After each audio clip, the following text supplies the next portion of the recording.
Hey everyone, Josh here with Fresh Start Customs, and today is going to be a real straightforward video on how to update your WeCreat software properly here.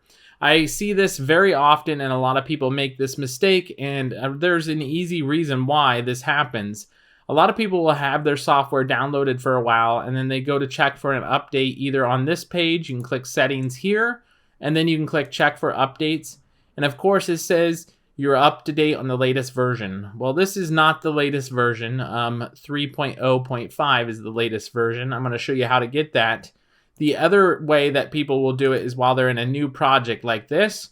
You can click the settings icon here as well, and it'll show up. Once you have your machine connected, it'll show you more information about your machine, and you can check for a firmware update within the software here, but you won't want to check for a firmware update until you're on the latest version. So to check for the latest version, you're going to go to the internet and go to WeCreat.com like I am here. Then you're going to click on software right here and you'll choose download. What that's going to do is it's going to bring you to the bottom of this page here. The latest version is going to be right here on the left hand side for Windows, Mac, etc. I wouldn't even bother putting this on a phone, to be honest. And if you're setting up your machines for the very first time, you have to be connected to USB. You cannot do the update or the install through Wi-Fi. So connect your machine through USB and download this latest version. If you need an old version, scroll down a little bit further and it'll show you all these old versions. Right now we're on this version here and we're going to update to this version right here. So go ahead and click download. It'll then go to your downloads folder. You'll wait for that to finish and then you'll click on this. Just wait for this bar to finish disappearing. For some reason it hangs here for a little bit. And once that bar disappears, you can double click on it.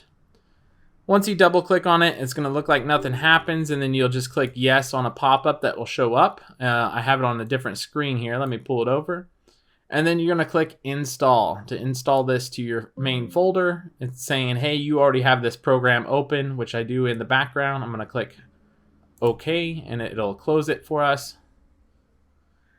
And now that it's closed, it's installing and it is now done. So I'm going to go ahead and click finish and we're going to run the update now. And then your software will be up to date.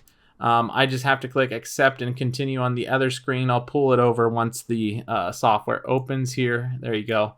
Looks like this. It looks like nothing happened. But if we click settings now, we are now on the latest version. This is where you can now connect your machine. My machine's downstairs. This is my better computer for filming. So you'll just have to take my word for it. Connect your machine with a USB, and then all of your device settings will show up once you're connected.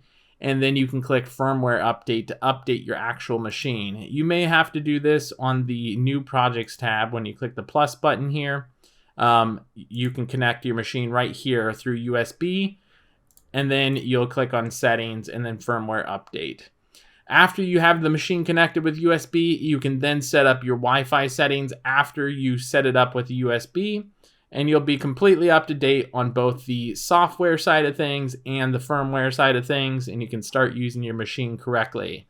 If you guys have any questions, let me know. I know I went kind of fast. You can rewatch the video if needed or ask some questions down below as well, and I'll be happy to answer them. I just wanted to make this video as quick and to the point so you know exactly how to update your machine.